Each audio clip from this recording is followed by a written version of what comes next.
Urdu novel zone میں خوش آمدید۔ آج ہم پڑھیں گے جیون بوٹی از قلم ایمل رضا۔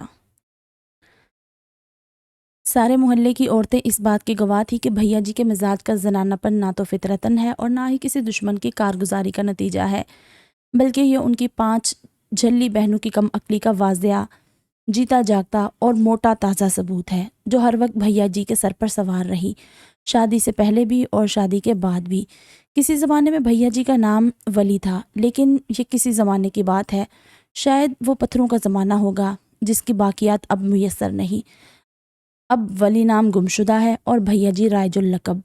اس لقب کی موجد بھی ان کی 5 بہنیں ہی تھیں، جو آواز تو گھر کے صحن میں دیتی تھی، لیکن سنتا 4 اطراف کا محلہ تھا۔ پھر بہنوں کی ہر بات، ہر تعریف، ہر نصیحت، ہر تائید بھیا جی سے شروع ہو کر بھیا جی پر ہی ختم ہوتی تھی۔ بھیا جی نے یہ کہا، یہ کیا، ایسا کرتے ہیں، ویسا پکاتے ہیں۔ بہنوں کی بیان بازیوں پر محلے کے کچھ باقی ماندہ بزرگ بھی بھول چکے تھے کہ بھیا جی کا اصل نام ولی ہے۔ ویسے چند شرارتی لڑکے تو بہن جی کے نام سے بھی صدائیں لگا دیتے تھے، اور عادت کے مطابق انہوں نے کبھی کسی بات کا برا نہ منایا، بس بھویں ہی تنی، ہونٹ ہی بنچے، گال ہی پھلائے اور گردن کو ایسے سلو موشن کے انداز میں جھٹکا دیتے کہ لگتا پاکیزہ کی مینا کماری اپنے لمبے بالوں کو پانی کے ٹب میں ڈالنے لگی ہے۔ ان کی شخصیت بھی اب کچھ اسی نام کے مطابق ڈھل چکی تھی۔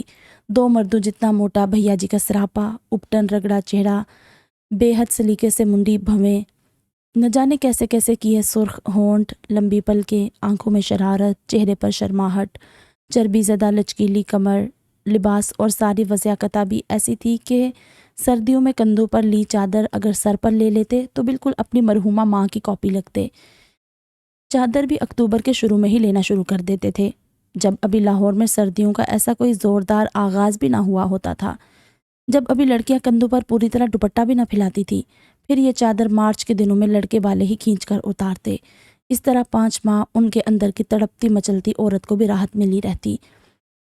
آسمان والے نے بھی کوئی کسر نہ چھوڑ رکھی تھی۔ بھیا جی کے بعد بہنیں ہی بہنیں پیدا ہوئی، وہ بھی پوری 5۔ ماں باپ نے سوچا تھا کہ جوڑی مل جائے گی تو دونوں بھائی آپس میں کھیلتے رہیں گے۔ جوڑی ملانے کے چکر میں بہنوں کی تعداد 5 ہو گئی۔ جوڑ نہ مل سکا تو بھیا جی نے بہنوں کو ہی اپنا جوڑی دار بنا لیا، اور 5 بہنوں میں ہر وقت گھلے ملے رہنے کی وجہ سے بھیا جی بھی بہن جی بن کر رہ گئے۔ بہنوں کے لیے بھی بھیا جی ایسے تھے، کیا چکور کے لیے چاند ہوگا، مر جائیں گی ساتھ نہیں چھوڑیں گی۔ مزید ستم ظریفی یہ ہوئی کہ ابا جی بھی اس دنیا میں زیادہ دیر نہ جی سکے۔ ابا جی دنیا سے جلدی جاتے یا دیر سے، ان کی ذات سے کوئی خوشی اس گھر کو نصیب نہ تھی۔ بلڈ پریشر کے مریض تو شاید وہ بچپن سے ہی تھے۔ 5 بیٹیوں کی پیدائش نے ان کا بلڈ پریشر پہاڑ کی چوٹی تک پہنچا دیا تھا۔ آخری بیٹی کی پیدائش کے بعد وہ کمزور آمدنی اور ناتواں جسم کے ساتھ اس دنیا سے رخصت ہو گئے۔ برادری کا پیار، توجہ، ذمہ داری بھی ان کے ساتھ ہی کہیں دفن ہو گئی۔ اماں نے مجبوری میں ایک ہاسٹل میں جاب کر لی تو گویا گھر بھیا جی کے رحم و کرم پر آ گیا۔ سب سے بڑی والی تہمینہ نے تو پہلے ہی دن 2 کلو آٹے سے ½ کلو کا آٹے کا ایک پراٹھا اور 1.5 کلو کا چھان بورا بنا دیا، گھی الگ ضائع کیا۔ اب محلے والوں سے کوئی پوچھے کہ تب بھیا جی خود کام نہ کرتے تو کیا کرتے؟ کچھ ہفتوں بعد اسکول کو بھی مکمل خیر آباد کہہ کر انہوں نے اپنی روٹین ایک مکمل گہرستن کی سی بنا ڈالی۔ صبح اٹھ کر ساری بہنوں کے لیے ناشتہ بنانا، آگ والی استری پر سب کو یونیفارم استری کر کے دینا، انہیں اسکول بھیجنا، پھر چھوٹے سے گھر کی صفائی کرنا، پھر دوپہر کی ہانڈی بنانا۔ تاہم کبھی کبھی اماں کے رات کو جلدی آ جانے کی وجہ سے رات کا کھانا بنانے کی چھٹی ہو جاتی تھی، لیکن یہ چھٹی بھی آدھی چھٹی ثابت ہوئی۔ وین حادثہ محض وجہ بنا۔ وین ڈرائیور دیت کے پیسے پکڑاتے ہوئے ایسے ہی رو رو کر اپنی غلطی نکال رہا تھا، ورنہ بیوہ ہو جانے کے بعد تو ویسے بھی اماں جی کا دل اس دنیا سے اچاٹ ہو چکا تھا۔ پلک جھپکتے میں گھر کی کایا پلٹ گئی۔ اب بھیا جی کے سر 5 ذمہ داریاں تھیں، 5 ننھی پریاں، مختلف مزاجوں کے 5 پھل، کھٹے اور صرف کھٹے، جنہوں نے آنے والے دنوں میں بھیا جی کو ناکو چنے چبوا دیے۔ ایک واشنگ مشین سے وہ انجان تھے، پھر اس سے بھی ایسی شناسائی ہوئی کہ مدتوں جان نہ چھوٹی۔ لیکن ان سب کاموں کے علاوہ ایک مستقل کام ایسا بھی ہوتا ہے جو مستقل آمدنی کا ذریعہ بنتا ہے، اور یہ بھی بے حد ضروری تھا کہ وہ مستقل کام گھر پر ہی ہو، ورنہ 5 چھوئی موئی کچی ڈالیوں کو وہ کس کے سہارے چھوڑ کر گھر سے باہر جاتے۔ یہ قسمت کی یاوری تھی کہ ستم ظریفی 7 والے محلے میں سلما ستارے کا کام ہوتا تھا۔ زبردستی فارغ وقت نکال کر بھیا جی وہاں چلے جاتے، کام سیکھتے رہتے۔ پھر ایک دن گھر پر اڈا لگا لیا، وہی لوگ آرڈر کا کام لا دیتے تھے۔ یوں بھیا جی کو کسی باکردار بیوہ کی طرح گھر سے باہر جانے کی ضرورت ہی نہ پڑی۔ بھیا جی نے کہیں سن رکھا تھا کہ لڑکیاں چھوٹی عمر میں اڈے کا کام کرنے لگے تو ان کے قد چھوٹے رہ جاتے ہیں، پھر آنے والے وقتوں میں یہ مسئلہ ان کی شادی میں رکاوٹ بنتا ہے۔ اس لیے بھیا جی نے اپنی بہنوں کو کبھی اڈے کے قریب بھی نہ بھٹکنے دیا، اور جب وہ ذرا بڑی ہوئی تو لوڈو اور ٹی وی نے ان کے دل ایسے مٹھی میں لیے کہ اڈے پر بیٹھتے ہی انہیں ابکائی آنے لگتی۔ ویسے بھی بھیا جی بہنوں کی کمائی کھا کر ماں کو دیے ان کے پیار سے پالنے کے وعدے سے منکر ہونا نہ چاہتے تھے۔ سالوں اسی طرح گزر گئے، سردیاں آئیں، گرمیاں گئی، رضائیوں کے اندر پڑی روئی سفید سے کالی ہو گئی، لیکن یہ بہنیں بڑی ہو کر نہ دی۔ گھر بھیا جی کے رحم و کرم پر ہی رہا۔ جس دن پہلی بار بھیا جی نے تہمینہ کو گھرداری سکھانے کے بارے میں سوچا کہ اس طرح ہاتھ بھی بڑھ جائے گا اور تہمینہ بھی کچھ سیکھ لے گی، کہ اسی دن ایک نیا ڈرامہ چل گیا۔ اسکول سے واپسی پر تہمینہ سے چھوٹی چاروں بہنوں نے گھر میں آ کر شور مچا دیا کہ تہمینہ کا کہیں اتا پتہ نہیں ہے۔ صبح اسکول کے اندر تو ان کے ساتھ گئی تھی، مگر اب نہ جانے کہاں ہے۔ کلاس کی سہیلیوں سے پوچھا تو پتہ چلا کہ بریک کے بعد کوئی پیریڈ نہیں لیا ہے، بریک کے وقت سے ہی غائب ہے، نہ جانے کہاں ہے۔ بھیا جی سر پٹ اسکول دوڑے، ذہن میں طرح طرح کے وسوسے لیے۔ تہمینہ ایسی لگتی تو نہیں، اور اگر کوئی پسند بھی ہے بھیا جی کو بتانے میں کیا شرم ہے۔ اسکول کے چوکیدار سے پوچھا، ٹیچرز سے پوچھا، لیکن اتنی ساری لڑکیوں کی بھیڑ میں تہمینہ کے کون سے سرخاب کے پر لگے ہوئے تھے کہ جو اسے کوئی یاد رکھتا۔ ہامتے کامتے گھنٹے بھر بعد گھر واپس لوٹے کہ شاید گھر واپس آ گئی ہو۔ تہمینہ تب تک واقعی گھر واپس آ چکی تھی۔ سامنے چارپائی پر پڑی سو رہی تھی، چاروں بہنیں چارپائی کے گرد گھیرا ڈالے کھڑی تھی، کوئی ٹانگیں دبا رہی ہے تو کوئی ٹھنڈے پانی کی پٹیاں کر رہی ہے۔ صوفے پر ایک بڑی عمر کا مرد اور عورت بیٹھے تھے۔ کیا ہوا؟ بھیا جی نے فکر مندی سے پوچھا۔ میں اسکول کے باہر نان چنے لگاتا ہوں، یہ بچی روز میرے پاس آ کر بیٹھ جاتی تھی، کہتی تھی کہ آپ کی شکل میرے ابو سے ملتی ہے۔ آج تو ان کو یاد کر کے بہت ہی روئی۔ میں اسے اپنے گھر لے گیا، سوچا کچھ دیر ذہن کو سکون مل جائے گا تو ٹائم پر واپس لے آؤں گا، مگر دیر ہو گئی، جس کے لیے میں معذرت چاہتا ہوں۔ میری بیوی نے اسے کھانا کھلا دیا ہے۔ انہوں نے مجھے تہمینہ کے بارے میں بتایا تھا کہ اسکول میں ایک بچی انہیں اپنا بابا سمجھ کر باتیں کرتی ہے، لیکن آج تو یہ بچی بہت ہی دکھی تھی۔ ساتھ بیٹھی خاتون نے بھی گفتگو میں حصہ ڈالنا ضروری سمجھا۔ ابا جی کی یاد؟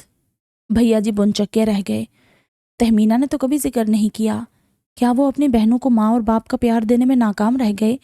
وہ اتنے غافل کیسے رہ گئے کہ 30 منٹ کی بریک میں تہمینہ کسی اور نے گود لے لی؟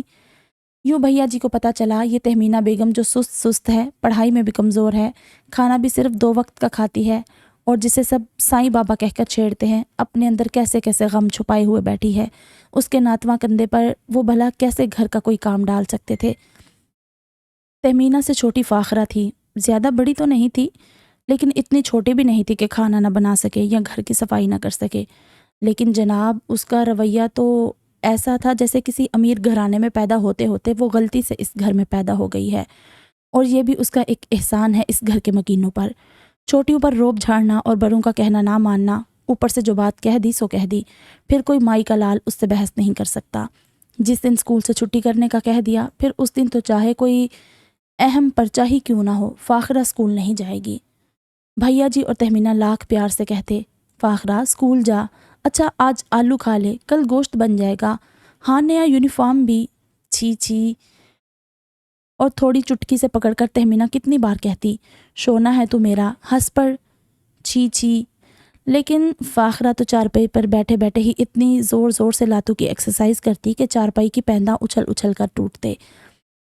اس سے چھوٹی ہیرا تھی، اس نے پڑھائی کو سنجیدگی سے لیا ہوا تھا، اتنا سنجیدگی سے کہ ابھی سے اس کی آنکھوں پر اینک آ گئی تھی۔ اس کے ہاتھوں سے کتاب نکلتی تو ہانڈی کا چمچہ یا جھاڑو آتی۔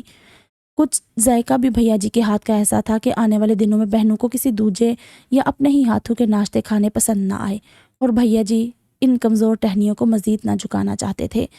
بھیا جی بڑے ہوئے تو تہمینہ اور بھیا جی کو لوگ جڑوا بہنیں سمجھنے لگے، بس بالوں کا ہی فرق تھا۔ تہمینہ کے بال جہاں اس کی کمر کو چھوتے تھے، وہاں بھیا جی کے ان کے کندھوں تک آتے تھے۔ کچھ قصور بہنوں کا بھی تھا، جس کے ساتھ غم شریک تھے اسی کے ساتھ خوشی میں بھی شراکت داری تھی، اور کچھ نہ ہوتا تو بھیا جی کے چہرے پر ہی میک اپ کی پریکٹس کر لی جاتی، اور پھر بھیا جی بھی رات تک منہ نہ دھوتے۔ عید پر جہاں 5 بہنوں کے دونوں ہاتھ مہندیوں سے رنگے ہوتے،